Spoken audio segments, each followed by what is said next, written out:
بسم اللہ الرحمن الرحیم۔ آئیے قطو کا اعراب سیکھتے ہیں۔ قطو مبنی علی الضم ہوتا ہے، یعنی ہمیشہ اس کے آخری حرف پر پیش آتا ہے، اور یہ حالت نصبی میں ہوتا ہے کیونکہ یہ مفعول فی ہے، اور اس کا استعمال اکثر نفی کے بعد ما اور لم کے بعد کرتے ہیں یا استفہام کے بعد کرتے ہیں۔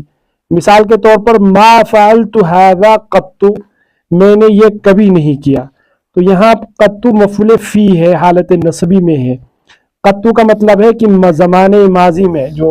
ماضی کا جو پاسٹ کا زمانہ گزرا ہے اس میں نے یہ کام نہیں کیا،